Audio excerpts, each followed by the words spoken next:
그럼 베드로 전서 3장 1절에서 4절까지 말씀 묵상하겠습니다.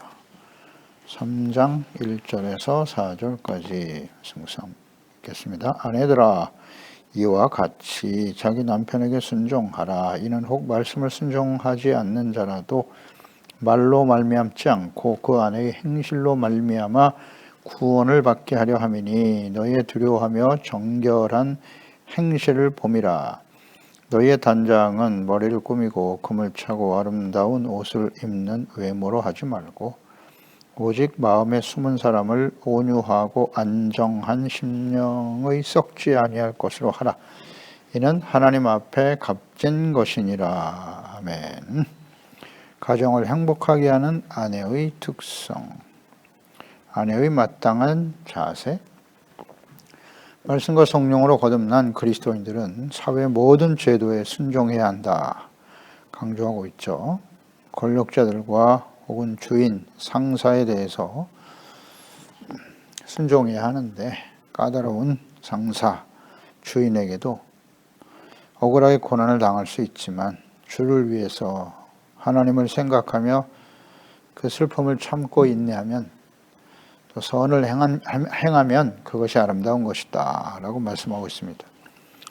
이제 사회생활뿐만 아니라 이어서 가정에서 아내와 남편으로서 어떻게 해야 하는가. 사람이 살아가는 사회, 또 사회와 국가의 가장 기본 단위가 되는 것이 가정이죠. 이제 가정이 행복하지 않으면 우리는 절대 행복을 누리며 살아갈 수가 없습니다. 또 이 사회생활 속에서 혹은 인간관계 속에서 갈등과 고통과 우리는 아픔을 경험하며 살게 되는 것이죠. 인간관계의 행복의 기초는 가정에 있다. 또 가정에서의 가장은 남편이지만 아내의 역할이 매우 중요합니다. 돕는 배필로서, 또 그리스도인 아내로서 마땅히 순종해야 할 일은 무엇인가? 첫째, 1절이죠. 아내들아, 이와 같이 자기 남편에게 순종하라. 어렵지 않네요. 언제나 진리는 간단 명료하다 그랬어요. 가정의 행복의 기초는 부부겠죠. 여자와 남자가 만나서 가정을 이루는 거죠. 부부로부터 시작이 되는 겁니다.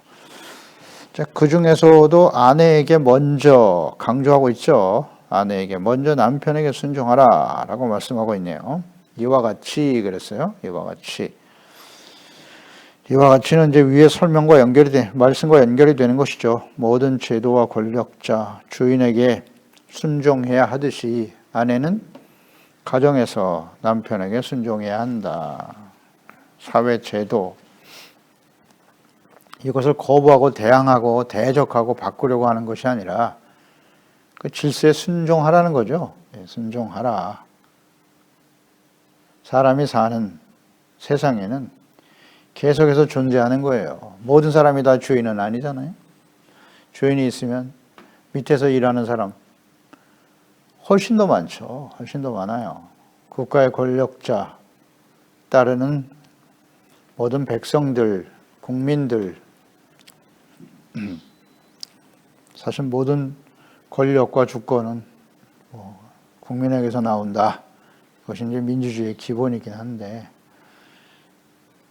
또 우리가 국민으로서 해야 될 마땅한 의무, 이런 것들도 우리가 생각해 보면 이것은 사람이 존재하는 한, 사회와 국가가 존재하는 한은 계속되는 일입니다. 따라서 우리는 그 질서에 그리스도인으로서 자유인이긴 하지만 순종하는 것이 옳다라고 계속해서 말씀하고 있죠. 성경이 우리에게 가르쳐주는 진리입니다. 교훈이고요. 이와 같이 가정에서도 남편과 아내의 역할, 의무, 이런 것들을 말씀하고 있는 거예요.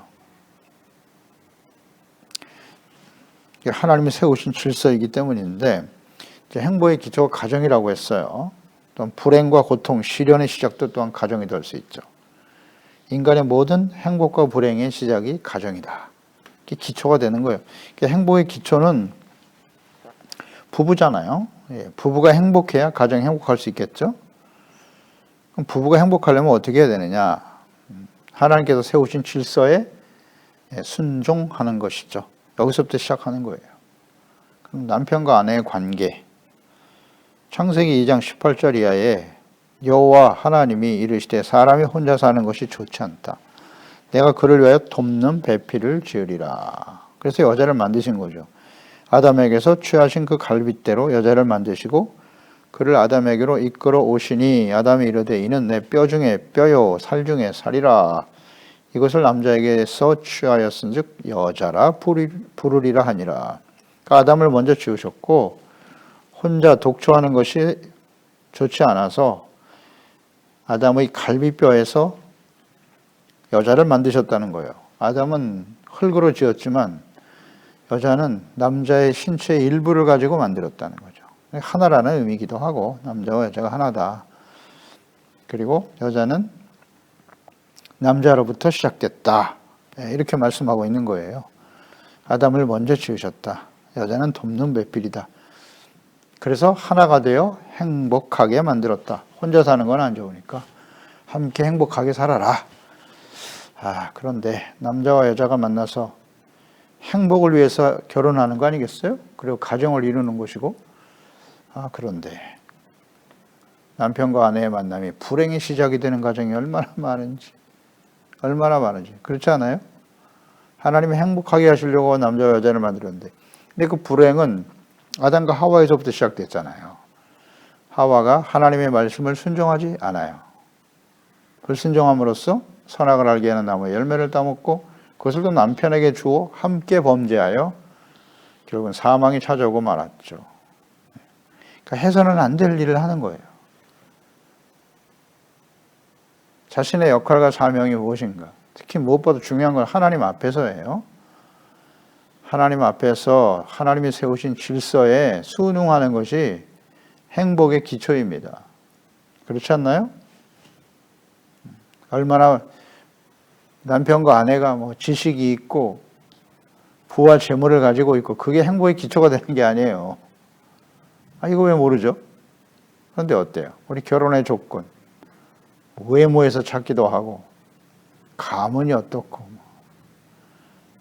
권력이 있느냐 없느냐 재물이 얼마나 많으냐 이런 걸 기준으로 정하려고 하잖아요. 내가 상대방과 결혼해서 나에게 어떤 이익이 있을 것인가 이해관계로 만나요. 이건 불행의 시작이죠. 시작부터 불행한 거예요. 불행을 잉태한 가정 행복할 수 있을까요? 절대 아니죠. 이걸 모르나. 우리 그리스도인들은 하나님이 정해주신 하나님의 배필로 서로를 인정하는 거잖아요. 그게 가정의 시작 아닌가요? 하나님의 질서에 순종할 때 가정은 행복해지는 겁니다. 자, 하나님께서 남자를 가정의 머리로 세우셨단 말이에요. 가장이란 말이에요. 머리. 에베소서 5장 22절에는 아내들이여 자기 남편에게 복종하기를 주께 하듯 하라고. 이는 남편이 아내의 머리됨이 그리스도께서 교회의 머리됨과 같다라고 말씀하고 있잖아요. 그러므로 교회가 그리스도에게 하듯 아내들도 범사에 자기 남편에게 복종해야 한다라고 말씀하고 있죠. 교회의 머리는 예수님이세요. 가정의 머리는 남편입니다. 이게 성경의 가르침이에요. 남자를 먼저 지으셨잖아요. 리더로 세우셨다고. 그러면 모든 제도와 연결해서 계속 말씀하고 있는 바는 순종을 의미하는 거잖아요. 순종하라. 내가 세운 질서에 순종하는 거예요. 그 질서를 누가 세우셨다고요? 하나님께. 하나님께서 세우셨으니까 하나님께 순종하자는 겁니다. 남편에게 순종하는 것은 곧 하나님이 세운 질서에 순종하는 것이다. 이게 이해가 안 되나요? 용납이 안 됩니까? 그렇다면 그건 그리스도인이 아니죠. 내 생각은 달라요? 그건 그리스도인이 아닙니다. 언제나 그렇잖아요. 자기 본위의 신앙생활 이거 다 우상숭배입니다. 여성 인권 그걸 무시하자는 게 아니잖아요. 하나님이 세운 질서를 따라서 하나님이 여성을 무시하십니까? 아니요. 그 질서에 순응할 때 함께 행복해가는 거예요. 함께잖아요. 내가 원하는 대로 내 생각대로 전부 이기적이잖아요. 사람은. 남편은 남편대로 이기적인 생각을 가지고 있고 아내는 아내로서의 이기적인 생각을 가지고 있어요. 그건 너무나 당연한 거예요. 이건 평행선과 같아서 절대 하나가 될 수 없어요. 자기 주장이 자신의 이익과 행복이 자기를 중심으로 해서 이루어져야, 제 생각대로 이루어져야 된다고 생각하거든요, 인간은. 아담과 하와의 후손들은 원래 교만해요. 철저하게 자기 중심이에요. 그런데 그런 사람들이 만나서 가정을 이루었으니 어떻게 해야 되겠어요? 각자의 생각으로 상대방을 억압하고 길들이려고 하니까 인생이 불행해지는 거예요. 그 서로의 관계, 질서를 인정하고 아내는 남편에게 순종하려고 하는, 이게 쉽지 않죠. 쉽지 않아요. 그래서 그리스도인, 하나님의 자녀, 그 가정의 중심이 남편과 아내가 아니라 하나님이실 때, 그 말씀이 기준이 될 때 비로소 행복이 시작되는 거예요. 이게 하나님이 세운 질서입니다. 그러니까 하나님이 없는 가정은 절대 행복할 수 없어요. 행복한 척 하겠지. 뭐 그렇지 않은 사람들도 많아요. 그러나 문제는 누군가가 희생하는 거죠. 희생. 예. 희생하는 거예요. 그냥 참고 사는 거예요. 자식들 때문에. 부부간에는 정말 불행한데 자식을 사랑하는 마음으로 참고 살아가는 거죠. 옛날 우리 세대, 우리 어머니 세대들은 그렇게 살았어요. 그렇지만 요즘 여성들은 그렇지 않죠. 절대 참지 못하죠. 그러니까 가정이 깨어지는 거예요. 깨어지는. 요즘에 아내와 여자들이 갑자기 나쁜 사람들입니까? 이기적이기 때문에 그렇게 되는 거예요? 그렇지 않아요. 원래부터 그래요. 원래부터 아내들이 그 희생이라는 건 남편에 대한 어떤 순종의 태도? 이게 참 쉽지 않은데 과거에는 그것을 따르려고 애썼어요. 근데 지금은 이제 그렇지 않죠. 철저하게 이기적인 생각이 강하기 때문에 가정이 유지가 안 되는 겁니다. 순종하려고 하는 그 의도 자체가 없으니까. 내가 왜 순종해야 되는데 왜 내가 손해를 봐야 돼? 이런 생각이에요. 그러니까 그리스도인들은 그러면 안 되죠. 그리스도인들의 아내는 일단 순종을 기본으로 해야 된다는 거죠. 마땅히 해야 돼요. 누군가는 순종해야 될 거 아니에요? 그래야 그 평행선이 만날 수 있겠지? 이게 복종, 특히 에베소서 5장에는 복종이란 말을 쓰잖아요. 남편에게 복종하라. 이 복종이 헬라어의 휘포타소. 이건 군대 용어입니다. 그러니까 상사의 지시에 절대 순응해야 되는 거예요. 군대에서는 뭐 명령에 복종해야죠. 그럴 때 사용한 단어거든요. 그러니까 자신의 생각과 뜻이 중요하지 않아요. 상사의 지시에 따라야 돼요. 그러니까 지도자를 존중해야 되는 거죠. 그의 판단과 결정을 존중하라. 왜 이게 필요합니까? 공동체의 질서에서 필요한 거예요. 군대는 상명하복이잖아요. 그 질서를 정확하게 정해놨는데 그 질서가 무너지면 어떻게 되는 거예요? 그 군대는 전쟁에서 승리할 수 없어요. 승리할 수 없습니다. 이와 같이 부부간에도 하나님이 세운 질서에 순응하는 것이 필요하다. 모든 사회의 제도도 그렇듯이 끊임없이 반기를 들고 대항하고 싸우고 노동자들은 자신들의 권리만을 위해서 계속 사용자와 대적하고 싸우기만 해. 일 안 하고. 그럼 어떻게 되겠어요? 참 불행하죠. 사용자들은 끊임없이 임금을 착취하고 억압하려고 하고 영원한 평행선이에요. 서로의 이익을 추구하는 것이기 때문에 평행선입니다. 누군가는 순종해야 될 거 아니에요.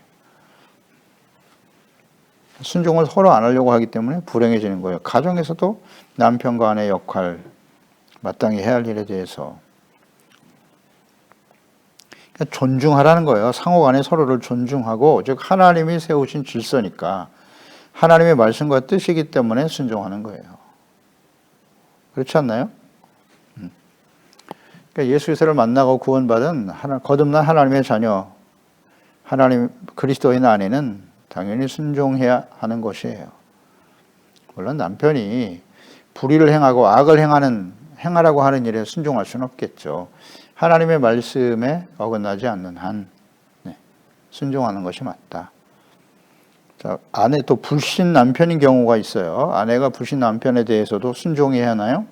순종하라고 말씀하고 있죠.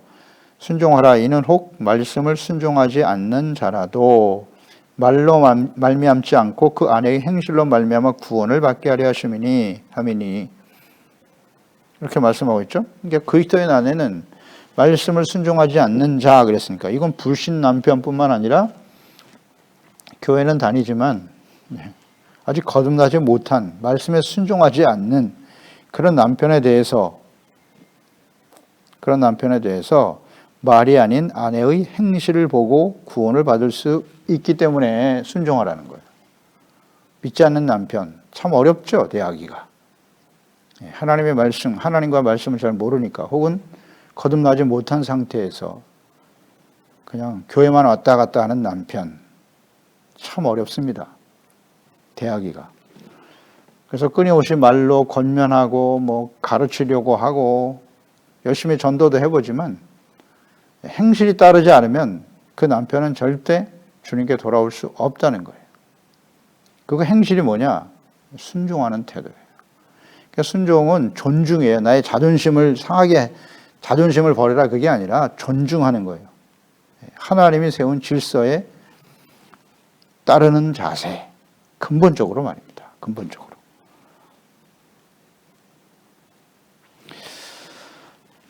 이게 쉽지는 않은데 그러나 예수 그리스도를 만나고 말씀과 성령으로 거듭난 아내라면 가능하겠죠.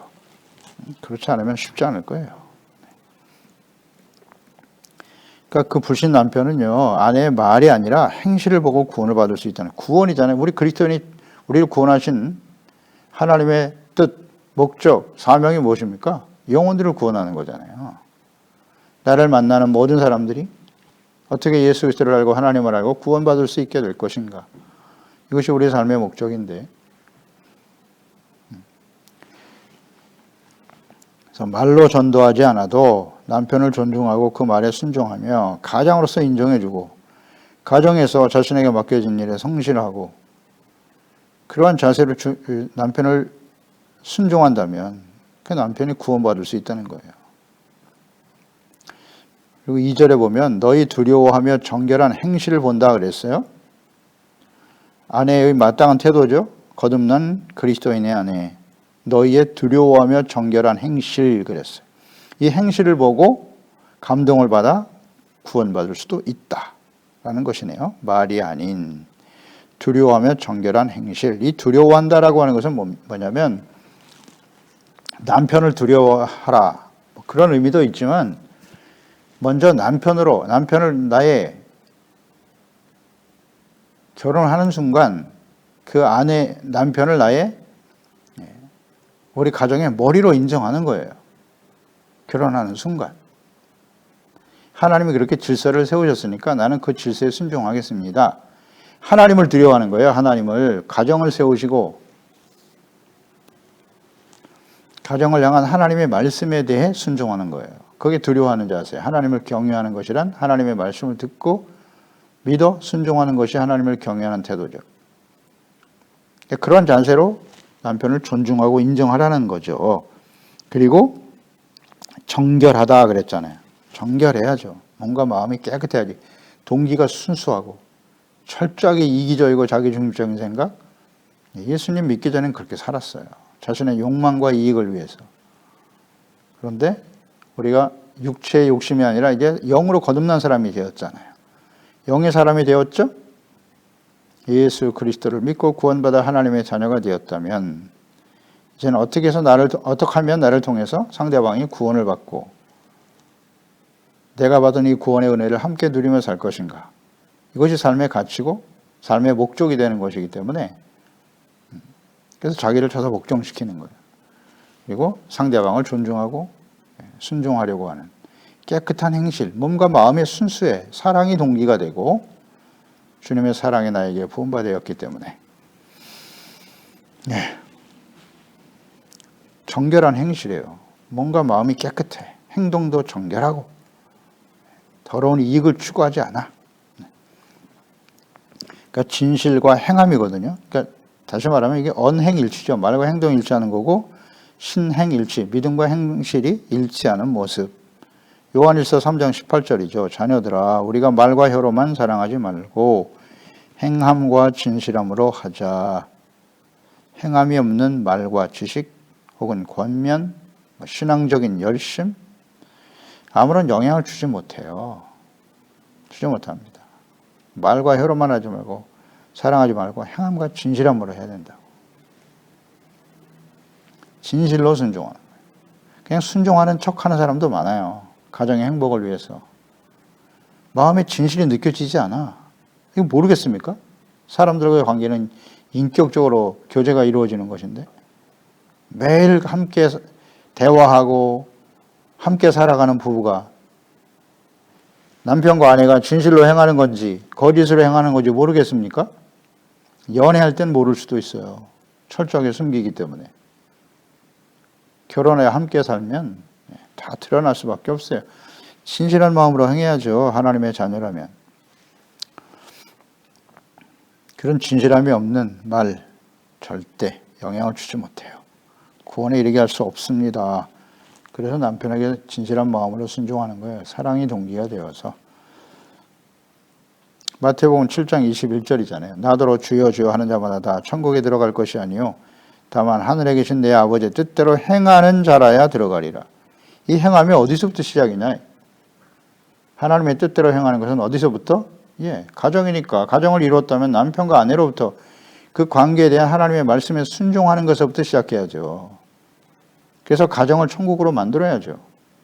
그럴 때 그런 사람들이 하나님의 나라에 들어가게 되겠죠. 아멘. 늘 말씀드리잖아요. 가정과 교회는 같다. 가정에서 충실하고 하나님의 말씀에 순종하여 행복한 가정을 이룬 사람이 교회 생활도 바르게 할 수 있고 신앙생활도 올바르게 할 수 있어요. 부모에 대한 태도가 곧 하나님께 대한 태도고 남편에 대한 태도가 곧 하나님께 대한 태도고 그렇지 않아요? 아내에 대한 태도가 하나님께 대한 태도고 아닙니까? 아버지의 뜻대로 행해야죠. 하나님이 그 아내들에게 순종하라 했으니까 그 뜻에 순종할 때 그 가정이 하나님의 나라가 임하는 거예요. 가정이 불행하고 맨날 가정에서 남편과 아내가 싸우고 그런 사람들이 천국 갈 수 있을까? 말씀대로 하자고요. 말씀대로.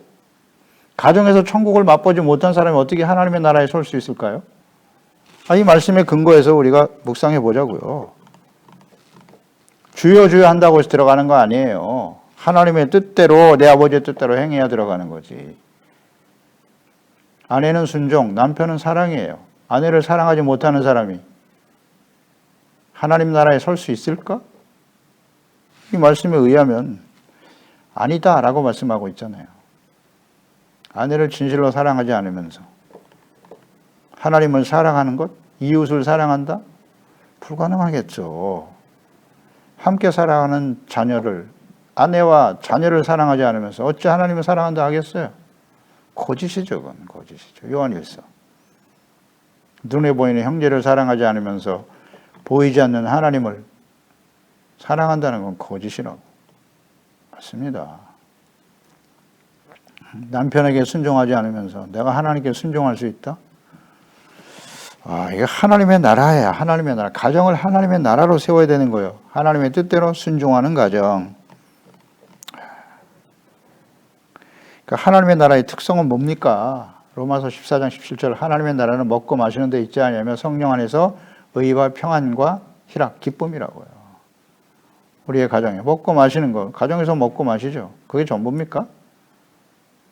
가정의 진정, 성령 안에서 주시는 의, 평안, 기쁨이 있나요?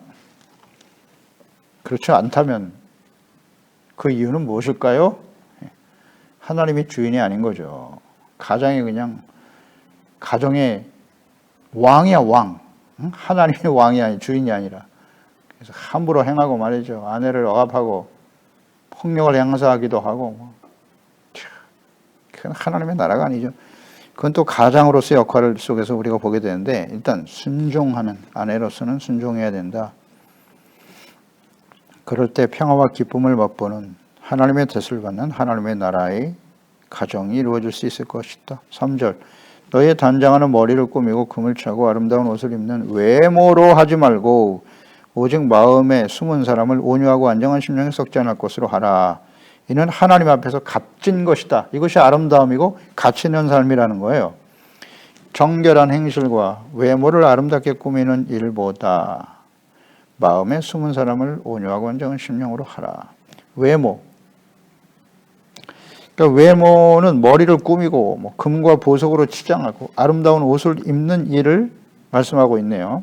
그러니까 여자들은 이런 일에 관심이 많죠. 외모에 관심이 많아요. 돈이 없어서 그렇지 못하지 돈에 여유가 있으면요. 외모를 꾸미려는 욕망이 있어요. 성형도 하고 말입니다. 생멸 걸고 그냥 성형을 하잖아요.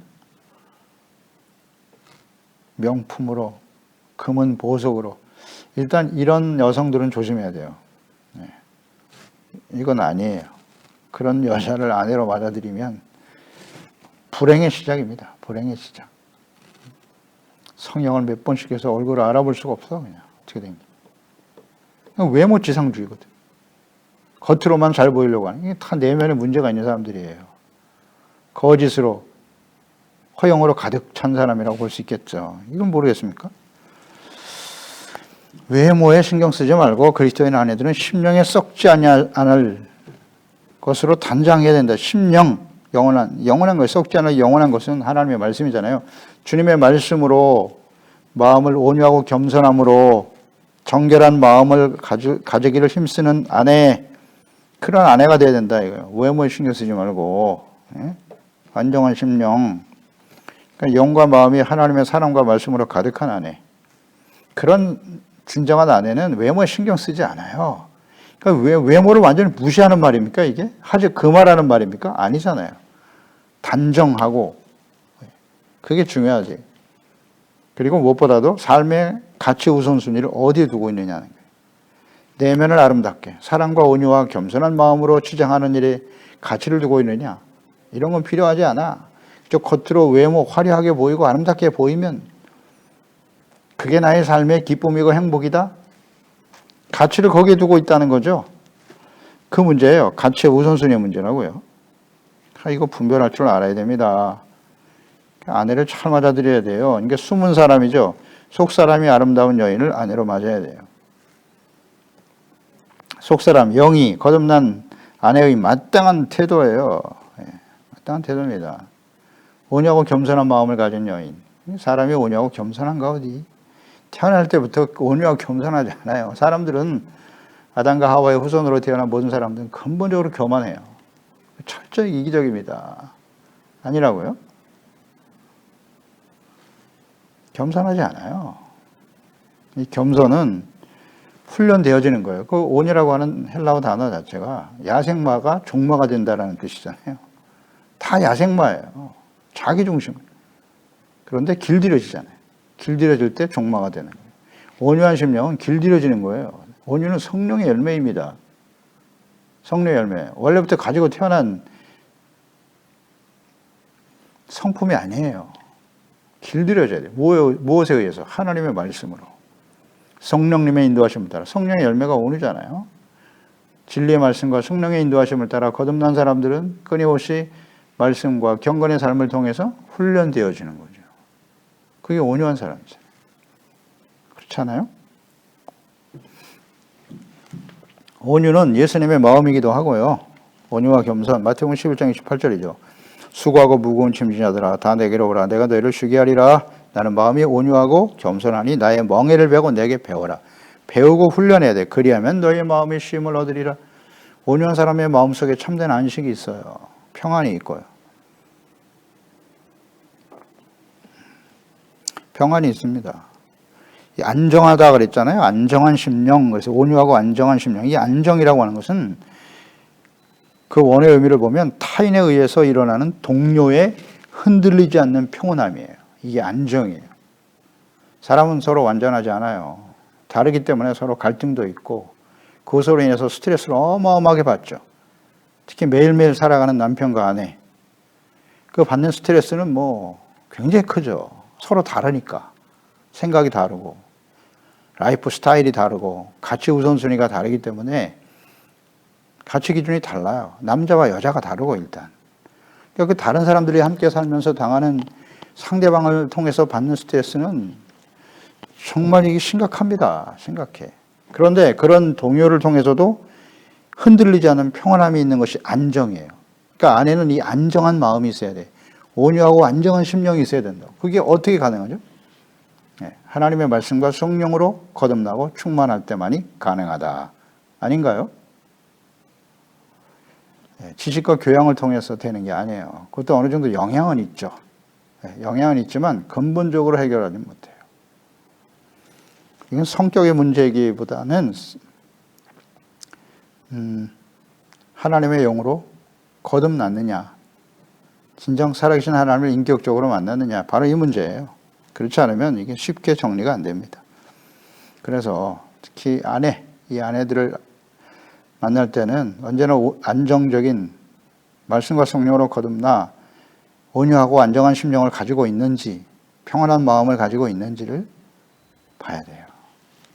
그리고 그렇지 못한 상태에서 이제 아내가 됐잖아요. 그러면 그리스도인 아내로서는 우리의 이 심령, 속사람을 더욱 강건하게 하는 일에 힘써야 돼요. 힘써야 됩니다. 그것이 경건의 훈련이죠. 말씀과 성령의 인도하심을 받아야 된다는 거죠. 그러니까 영과 마음이 온유하고 주 안에서 주시는 평안과 기쁨과 감사와 찬송이 없는 상태에서의 외모의 아름다움, 아내와 여자의 아름다움, 아무 가치도 없고 행복할 수도 없어요. 잠언서 11장 22절 아름다운 여인이 삼가하지 않는 것은 마치 돼지 코의 금골이 같으니라. 기도하겠습니다. 하나님 아버지, 오늘도 주의 말씀을 통해서 가정에서 거듭난 하나님의 자녀인 아내가 해야 할, 마땅히 지켜야 될 태도와 자세는 무엇인가? 역시 모든 제도와 또 상하관계에 있어서 그리스도인들이 순종해야 하듯이 가정에서 하나님이 머리로 세우신 남편에 대해 당연히 순종하는 태도를 가져야 한다고 말씀합니다. 그러니까 여자가 남자를 만나 결혼을 하고 가정을 이룬다라고 했을 때 일단 남편을 머리로 인정하는 거예요. 가장으로 인정하고 순종하려고 하는 태도가 있을 때, 그런 자세를 가질 때 그 결혼이 온전히 이루어질 수 있는 것이고 그 가정이 행복한 가정이 될 수 있다. 순종하려고 하는 태도를 가져야 한다. 그리고 항상 하나님의 말씀에 순종하는 태도, 하나님을 경외하고 정결한 행실, 외모가 아닌 마음에 숨은 사람, 속 사람을 온유하고 안정한 심령이 될 수 있도록 썩지 않는 영원한 하나님의 나라, 외모는 다 후패하고 썩어질 수밖에 없어요. 오직 영원하신 하나님의 말씀, 하나님과 말씀에 대한 사랑, 믿음, 소망으로 가득한 이것으로 아름답게 단장하는 우리 소중한 아내들, 또 그런 가정들이 될 수 있도록 도와주세요. 예수님의 이름으로 기도드리옵나이다. 아멘.